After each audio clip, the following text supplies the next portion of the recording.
कुशीनगर जिले के हाटा की मदनी मस्जिद मामले ने पकड़ा तूल, सियासत गरमाई। उत्तर प्रदेश के कुशीनगर जिले के हाटा की मदनी मस्जिद के अतिक्रमण कर बनाए गए हिस्से को प्रशासन की तरफ से बुलडोजर लगाकर तोड़े जाने के मामले ने तूल पकड़ लिया है। इसे लेकर सियासत गरमाती दिख रही है। पूर्व मंत्री एवं सपा के वरिष्ठ नेता राधेश्याम सिंह, सपा के कई अन्य नेताओं के अलावा कांग्रेस के पूर्व प्रदेश अध्यक्ष एवं पूर्व विधायक अजय कुमार लल्लू ने हाटा में मस्जिद वाली जगह पर पहुंचकर अवलोकन किया और प्रशासन के फैसले को अनुचित बताया। मंगलवार को सपा के राष्ट्रीय अध्यक्ष व पूर्व सीएम अखिलेश यादव के निर्देश पर विधान परिषद के नेता प्रतिपक्ष लाल बिहारी के नेतृत्व में 18 सदस्यीय डेलीगेट्स का दल इस घटना की जांच करने के लिए आने वाला है। वह अपनी रिपोर्ट पूर्व सीएम अखिलेश यादव को सौंपेगा। चलिए आपको दिखाते हैं कि घटनास्थल पर पहुंचे पूर्व मंत्री राधेश्याम सिंह, कांग्रेस के पूर्व प्रदेश अध्यक्ष अजय कुमार लल्लू और सपा जिलाध्यक्ष ने प्रशासन की इस कार्रवाई के बारे में क्या प्रतिक्रिया व्यक्त की। मदनी मस्जिद पर बुलडोजर की कार्रवाई हुई, कितना आप सही मानते हैं? बहुत दिनों के बाद हाटा में सांप्रदायिक दंगा कराने की कोशिश जिला प्रशासन ने किया। कल अगर हाटा की जनता ने संयम से काम नहीं लिया होता तो उत्तर प्रदेश में दूसरी संभल की घटना हुई होती। यहाँ के लोगों को धन्यवाद देना चाहता हूँ कि लोग संयम से काम लिए।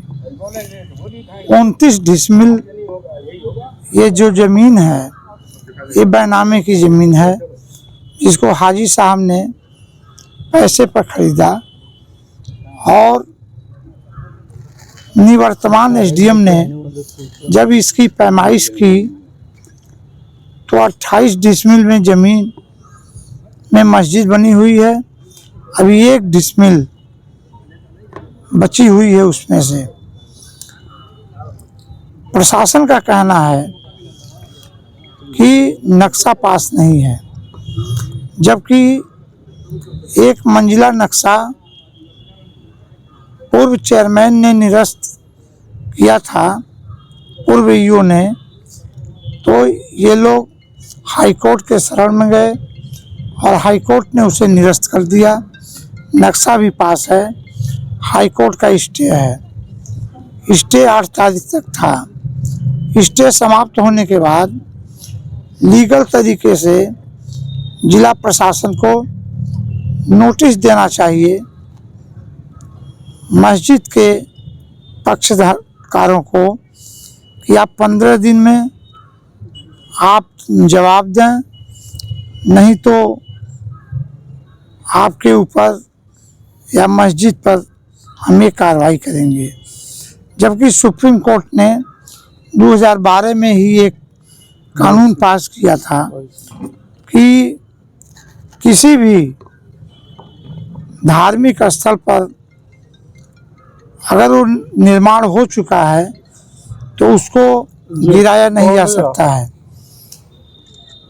सुप्रीम कोर्ट की अवहेलना, हाई कोर्ट के आदेश को जमीन पर नजरअंदाज करना उसको पूरी और जबरन किया गया है। हम आपको इस पूरे जनपद में सांप्रदायिक माहौल को बिगाड़ने की कोशिश कल जिला प्रशासन ने किया है। इसकी हम घोर निंदा करते हैं वहाँ से हाई कोर्ट और उत्तर प्रदेश के मुख्यमंत्री और शासन तक गलत तथ्यों को यहाँ के नेताओं ने और यहाँ के अधिकारियों ने पहुँचाने का काम किया है। इसके पहले एसडीएम ने जो पैमाइश किया है वो नेट पर भी है, आप भी नेट पर सर्च करके उसको निकालें। उन्होंने सीधे लिखा है कि मस्जिद बिना नोटिस किसी सरकारी जमीन पर नहीं है। अपने निजी उसके बावजूद भी किसके आदेश पर ये मस्जिद तो करवाएंगे सर, लेकिन वहाँ से ध्वस्त किया गया है। कार्रवाई हो जाए। उत्तर प्रदेश की सरकार से हमारी मांग है कि इस पूरे प्रकरण की जांच कराई जाए क्योंकि गोरखपुर मंडल में ये कुशीनगर जिला आता है और ये मुख्यमंत्री का गृह जनपद का जिला है। ये बहुत संवेदनशील मामला है। इस सरकार के पास नौकरी देने के लिए, रोजगार देने के लिए, महंगाई को रोकने के लिए, जनता के समस्याओं का निराकरण के लिए कोई उपाय नहीं है। जनता का ध्यान बांटने के लिए ये लोग जगह जगह ऐसे ही मामले खोज करके जनता का ध्यान बांट करके समाज में तनाव पैदा करके हिंदू मुसलमानों में खाई पैदा करके ये लोग राजनीति कर रहे हैं।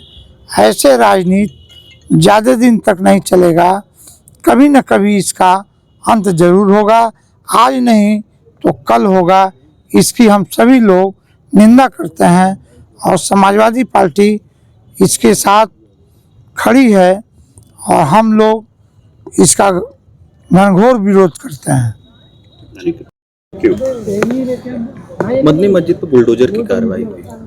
मदनी पक्षकारों का कहना है कि जायज नहीं है ये कार्रवाई, आप कितना सही मानते हैं इसको? देखिए, जैसे यहाँ के लोगों का, स्थानीय लोगों का वक्तव्य है, जो कागज के साक्ष्य हैं, जो दर्शा रहा है, बता रहा है कि पिछले समय में जो भी यहाँ एसडीएम रहे हैं उन्होंने जमीन का सीमांकन किया है और सीमांकन का जो स्थिति है वो स्पष्ट रूप से दिखाई दे रहा है। उसको बाउंड्री वाल के रूप में परिवर्तन भी किया जा चुका है। जिस जमीन पर प्रशासन अपने अतिक्रमण की बात कर रही है और जिसके परिप्रेक्ष्य में इन लोगों ने कल बुलडोजर चलाया है, वो नियम विरुद्ध है, गैर कानूनी है। मंशा स्पष्ट है कि 8 तारीख तक जब हाई कोर्ट का स्टे का आर्डर था तो न्यायालय की प्रतीक्षा होनी चाहिए थी। कौन सी ऐसी जल्दीबाजी हो गई कि 9 तारीख को आनंद फानंद में पूरे अधिकारियों को, यहाँ के स्थानीय पुलिस को, सभी प्रशासन के लोगों को एकत्रित होकर जल्दी जल्दी तोड़ने की कवायद क्यों हो गई? यानी मनसे में खोट है। इस सरकार में रोजगार की बात नहीं है, शिक्षा की बात नहीं है, स्वास्थ्य की बात नहीं है, सुरक्षा की बात नहीं, कानून व्यवस्था की बात नहीं है।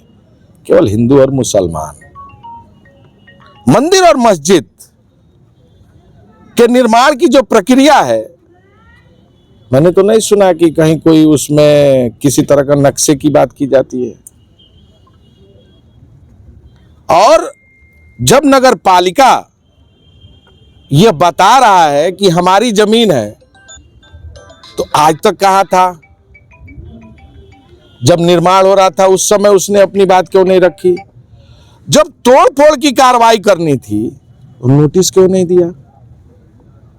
और नोटिस तो 1 हफ्ते, 8 तारीख तक तो स्टे ही था, तो उनको 9 को नोटिस देना चाहिए, 10 को नोटिस देना चाहिए, एक टाइम बॉन्ड करना चाहिए कि इतने समय तक आप अपने साक्ष्य कागज प्रस्तुत करिए।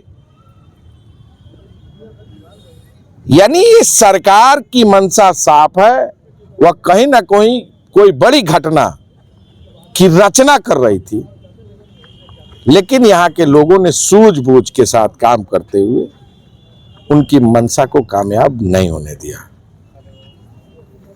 स्थानीय जो लोग हैं, जिनके साथ अन्याय हुआ है, जिनके खिलाफ अनावश्यक मुकदमे हुआ है, हमारी मांग है कि अविलंब उनके मुकदमे वापस लिए जाए।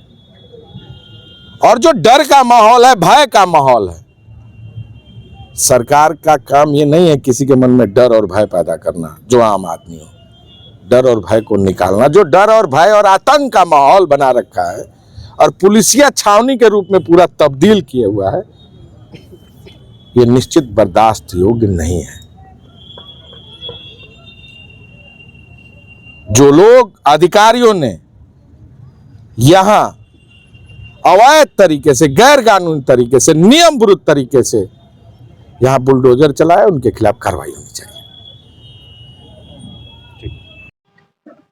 आप लोगों को पहले तो मैं बहुत धन्यवाद देना चाहता हूं कि कम से कम इस घटना के बाद आप लोग हमसे समाजवादी पार्टी का पक्ष जानने के लिए आए हैं, इसके लिए आप लोगों को मैं धन्यवाद दे रहा हूं। देखिए, कल से ही मामला चल रहा है। हमको इसके पहले भी 2-4 दिन पहले इस बात की जानकारी हुई थी कि ऐसा हो सकता है, लेकिन जो जानकारी थी कि 8 तक स्टे है, 8 के स्टे के बाद कल 9 तारीख को प्रशासन द्वारा अचानक 8 बजे सुबह से लेकर के रात लगभग 6 बजे तक उसके ध्वस्तीकरण का काम किया गया। हमको जो जानकारी मिली कि वो 32 डिसमिल जमीन रजिस्टर्ड है मस्जिद के नाम से और 29 डिसमिल में कंस्ट्रक्शन हुआ है, शेष कुछ अगल बगल खाली होंगे। लेकिन प्रशासन ने ये चार्जेस करते हुए कि वो अवैध जमीन पर बनाया गया है, तो मैं ये जानना चाहता हूं कि वो मस्जिद के थोड़ी ही दूर पर नगर पालिका का कार्यालय भी स्थित है। जब मस्जिद बन रही थी तो क्या अवैध नहीं था? नगर पालिका के पहले नगर पंचायत भी था, तब भी अधिशासी अधिकारी वहीं बैठता है बगल में ही। हमको लगा 100 मीटर की दूरी शायद नहीं है। तो अब तक प्रशासन को कोई चिंता नहीं थी। अब मामला सिर्फ ये है, यह सरकार तो पूरा अधिनायकवाद की ओर चल पड़ी है। लोकतंत्र अधिनायकवाद में बदल गया है, लोकतंत्र अब रह ही नहीं गया। यह सरकार इस बात को साबित करना चाहती है कि जहां जहां भी हो इस तरह के मस्जिद हो, उनको अवैध बता करके तोड़ा जाए, ताकि कम से कम ये मैसेज तो जाता रहे एक बड़े समाज में, गैर मुस्लिम समाज में, कि नहीं, यह सरकार पूरा पूरा मुस्लिम विरोधी है और मुसलमानों को ठीक कर रही है। ये मैसेज जाता रहेगा तो जो एक बड़ा समाज है इस देश का, वो ये समझता रहेगा कि हाँ, ये सरकार मुस्लिम विरोधी है, तो वो न तो रोजगार की मांग करेगा, न तो वो शिक्षा की मांग करेगा, न तो वो विकास की मांग करेगा। इसी में उलझा रहेगा। अपने सरकार की नाकामियों को डाइवर्ट करने के लिए कि जनता उसको न पूछे और वो समझते रहे कि हम मुस्लिम विरोधी है, यह काम साबित करने के लिए आए दिन कुछ न कुछ दिनों के बाद इस तरह की घटनाएं होती रहती है। और जहां तक मस्जिद का सवाल है, आप लोगों को मैं बता दूं कि मस्जिद किसी एक के पैसे से नहीं बनता है। ये हमारे मजहब में ऐसा है, कोई एक व्यक्ति बनवा करके मस्जिद दे देगा तो वो जायज नहीं है। मस्जिद में गरीब आदमी है जो हैंड टू माउथ है, उसका भी 10 रुपया उसमें लगता है, जो बहुत अमीर है उसका भी 10,000 लगता है। तो वो हर आदमी की भावनाएं उससे जुड़ी हुई है। वो इस घटना से पूरा हमारा समाज आहत है।